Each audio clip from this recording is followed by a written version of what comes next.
तो क्या कोई कोरिलेशन होता है जिम में आपकी स्ट्रेंथ बढ़ने का और साथ साथ आपके मसल के साइज बढ़ने का? क्या ये जरूरी होता है कि जब जिम में आपकी स्ट्रेंथ बढ़ती है, मतलब जब आप ज्यादा वेट उठा पाते हैं, तो साथ साथ आपकी मसल का साइज भी बढ़ता है? जिम्स में ये देखना काफी कॉमन है कि लोगों की स्ट्रेंथ बढ़ती है, वो ज्यादा वेट लिफ्ट कर पाते हैं, बट कॉरेस्पॉन्डिंगली उनकी मसल का साइज उतना नहीं बढ़ता। तो ये होने वाला एक साइंस बेस्ड वीडियो जिसमें हम कवर करेंगे कि ऐसा क्यों होता है कि आपकी स्ट्रेंथ तो बढ़ती है पर आपकी मसल का साइज नहीं बढ़ पाता।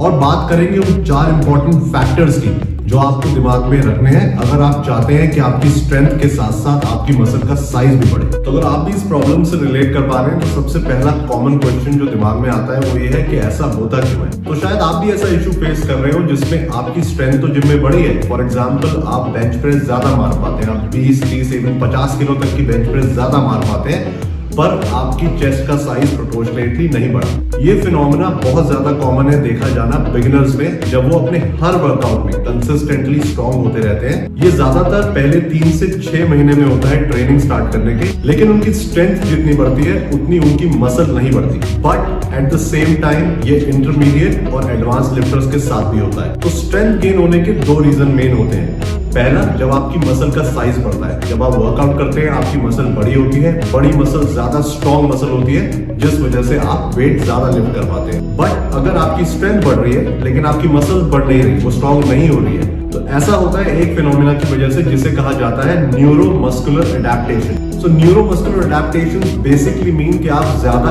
एफिशिएंट हो रहे हैं वेट लिफ्ट करने में, आप ज्यादा एफिशिएंटली अपनी एक्सरसाइज की मूवमेंट्स को परफॉर्म कर पा रहे हैं। तो हर इंसान के पास, चाहे वो जिम जाता हो या ना जाता हो, बेसिक मसल मास होता है वेट लिफ्ट करने के लिए। बट आपकी बॉडी को पता नहीं होता है उस वेट को जो आपकी रॉड में लगा है या जो डंबल्स में है उसे उठाना कैसे है एज वन सिंगल यूनिट, और उस एक्सरसाइज की मूवमेंट को जो आप लगाने की कोशिश कर रहे हैं उसे एक कोऑर्डिनेटेड तरीके से कैसे परफॉर्म करना है। तो over a period of time जब आप रेगुलरली जिम जाते हैं तो आपकी बॉडी और आपकी muscles they learn how to work together, और आपकी body as a single unit काफी ज्यादा कोऑर्डिनेटेड तरीके से वेट उठा पाती है, जिसमें इन्वॉल्व होती है मल्टीपल मसल्स, जॉइंट्स और लिगमेंट्स। तो basically neuromuscular adaptations occurs in your body, जो आपकी बॉडी को सिखाती है कि जो वेट आप लिफ्ट करने जा रहे हैं उसे एज अ सिंगल यूनिट एक अच्छे कोऑर्डिनेटेड तरीके से कैसे लिफ्ट करना है। और आप जितने ज्यादा एफिशिएंट होते जाते हैं इस प्रोसेस पे उतना ही ज्यादा आप वेट लिफ्ट कर पाते हैं। तो बिगनर ये स्ट्रेंथ गेन का फिनोमेना इसी वजह से रेगुलरली फेस करते हैं अपने जिम ज्वाइन करने के पहले 6 महीने तक, जिसमें वो रैपिडली देखते हैं अपनी स्ट्रेंथ इंक्रीज होना।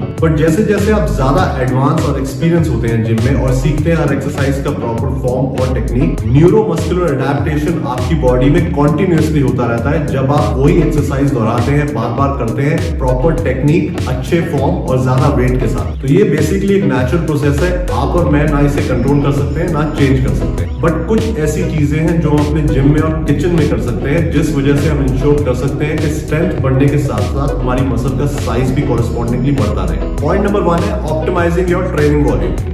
तो आपकी जिम में स्ट्रेंथ बढ़ती है, ताकत बढ़ती है, पर आपकी मसल का साइज तब नहीं बढ़ता जब आपकी ट्रेनिंग बहुत ज्यादा फोकस होती है हैवी लिफ्ट करने पे, जिसमें कि आप कोशिश करते हैं हैवी से हैवी वेट लिफ्ट करना, जो कि आजकल जिम में देखना बहुत कॉमन है, जहां पर एक कंपटीशन चलता रहता है कि सब एक दूसरे से कंपीट कर रहे हैं कि कौन ज्यादा वेट उठाएगा। आप पूरी कोशिश करते हैं ज्यादा से ज्यादा वेट उठाने की, चाहे वो डेडलिफ्ट हो, स्क्वाट हो, बेंच प्रेस में, और जिम को ये दिखाने की कि आपसे स्ट्रॉन्ग जिम में कोई नहीं है, और जिस वजह से आपका हर सेट रहता है 2 से 5 रेपिटेशन की रेंज में। आई एग्री, इस तरीके के सेट लगाना बहुत कामयाब है स्ट्रेंथ गेन करने के लिए, जिसमें आप कोशिश करते हैं हैवी से हैवी लिफ्ट करना, लोड को बढ़ाना, लेकिन रैप रेंज आपकी कम रहती है। बट आपको एक बहुत अच्छा बैलेंस बना के चलना है जिसमें आपको ऐड करना है थोड़ा ट्रेनिंग वर्क अपने शेड्यूल में, जिसमें आप सेट्स लगाएं 8 to 15 रेपिटेशन के रेंज में। Let me explain why. आपकी मसल मोटर यूनिट्स का कंप्लीट एक्टिवेशन तब होता है जब आप अपने हर सेट को फेलियर पे ले जाने की कोशिश करते हैं, यानी कि आपकी हर एक्सरसाइज के हर सेट के आखिरी के 3 से 5 रेपिटेशन में। इन आखिरी के रेपिटेशंस को बॉडी बिल्डिंग के लैंग्वेज में इफेक्टिव रेपिटेशंस भी कहा जाता है। तो अगर आप किसी भी एक्सरसाइज का एक सेट लगाते हैं जिसमें आप ऑलमोस्ट 15 रेपिटेशन निकालते हैं, तो मान लीजिए कि उसके पहले 8 से 10 रेपिटेशन इतने इफेक्टिव नहीं होते और आखिरी के 5 रेपिटेशन में ही मसल का प्रॉपर एक्टिव एक्टिवेशन हो पाता है, प्रोवाइडेड उन 15 रेपिटेशन में आप अपनी मसल को क्लोज टू फेलियर लेके गए हैं। बट जब आप कोई हैवी सेट मारते हैं जिसमें आप 3 से 5 रेपिटेशन निकाल रहे हैं, तो आपके सारे रेपिटेशन इफेक्टिव रेपिटेशन होते हैं, क्योंकि लोड की वजह से आपका मसल पहले रेपिटेशन से ही एक्टिवेट हो जाता है। बट हैवी लिफ्टिंग में कम वॉल्यूम होने की वजह से, कम रेपिटेशन निकालने की वजह से आपके नंबर ऑफ इफेक्टिव रेपिटेशन रहते हैं कम। अगर आप इसे कंपेयर करें लाइट टू मॉडरेट वेट उठाने से, जिसमें आप ज्यादा रेपिटेशन निकाल पाते हैं। सो इन समरी, आप ज्यादा इफेक्टिव रेप्स निकाल पाते हैं अगर आप 8 से 15 की रेपिटेशन की रेंज में कोई सेट लगाते हैं, versus lifting very heavy and performing only 3 to 5 repetition. तो अगर आप इफेक्टिव रेपिटेशंस का मैक्सिमम बेनिफिट उठाना चाहते हैं, तो आपको अपनी ट्रेनिंग में ऐड करने पड़ेंगे कुछ सेट जिसमें आप परफॉर्म करेंगे 8 to 15 रेपिटेशन। आइडियली जो मैं आपको रिकमेंड करूंगा कि आप अपने हर वर्कआउट सेशन में 1 से 2 कंपाउंड मूवमेंट लगाएं जिसमें आप हैवी जाएं, और इन एक्सरसाइजेस के पहले 2 से 3 सेट्स में आप लगाएं 3 to 5 रेपिटेशन। बट आपका बाकी वर्कआउट हाई रेपिटेशन रेंज का होना चाहिए विद मॉडरेट वेट, जिसमें आप इजीली 8 to 15 रेपिटेशंस लगा पाएं। ऐसा करने से आपके स्ट्रेंथ गेन स्लो हो जाएगी, there is no doubt, but आपकी मसल ग्रोथ, आपकी मसल गेन को एक कंसिडरेबल बेनिफिट मिलेगा। अब ये एंटायरली आपकी चॉइस है कि आपकी प्रायोरिटी क्या है, मसल गेन या स्ट्रेंथ गेन।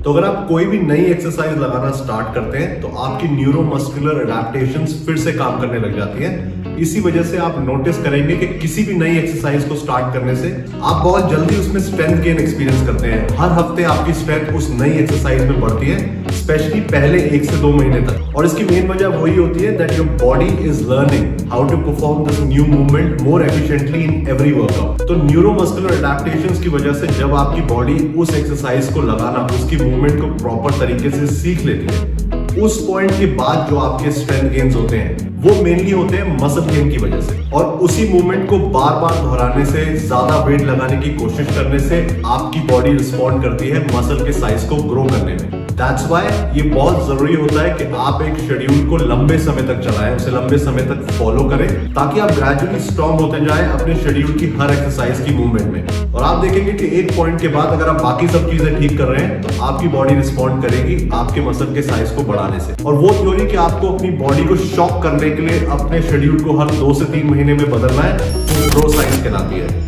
वो आपकी मसल गेन में हेल्प नहीं करेगी। तीसरा पॉइंट है कि आपको अवॉइड करना है चीटेड गेन्स को। ये वो गेन होते हैं, तब होता है जब आपको लगता है कि आप स्ट्रांग हो रहे हैं, आपकी स्ट्रेंथ बढ़ रही है, आप ज्यादा वेट उठा पा रहे हैं, लेकिन एक्चुअली आप स्ट्रांग नहीं हो रहे होते। आप अपनी ईगो को मसाज करने के लिए या जिम में बाकी लोगों से कंपीट करने के लिए हैवी लिफ्ट करने की कोशिश करते हैं। आपको लगता है कि आपकी स्ट्रेंथ बढ़ रही है, बट इवेंचुअली आप अपने फॉर्म और टेक्निक को बहुत बड़े तरीके से कॉम्प्रोमाइज कर देते हैं। तो अगर आप ऐसा कर रहे हैं, तो जब आप रॉड को देखेंगे उठाने से पहले, तो आपको रॉड में ज्यादा वेट दिखेगा, लेकिन जब आप एक्सरसाइज करते हुए अपने आप को बारीकी से शीशे में देखेंगे, तब आपको दिखेगा कि आपकी बॉडी कितना स्विंग कर रही है। आप अपने बॉडी के बाकी पार्ट से मोमेंटम ले रहे हैं, आपने अपना रेंज ऑफ मोशन कम कर दिया है, आप अपने रेपिटेशन बहुत जल्दी जल्दी लगा रहे हैं। तो अगर आपको शीशे में कुछ ऐसा दिख रहा है, तो यानी कि आपके गेन्स भी चीटेड गेन्स हैं। So always pay attention to your form. Gym में ईगो लेके मत जाएं और किसी के साथ भी कंपीट ना करें। सबसे अच्छा तरीका होता है कि आप जब भी किसी सेट में वेट उठाएं, उस सेट को किसी को बोलिए कि रिकॉर्ड करे फोन पे आपके लिए, और फिर अपनी फुटेज को देखिए और पता लगाइए कि आपने क्या वो ज्यादा वेट उसी फॉर्म के साथ उठाया जो फॉर्म आपका उससे पहले वाले वेट में था।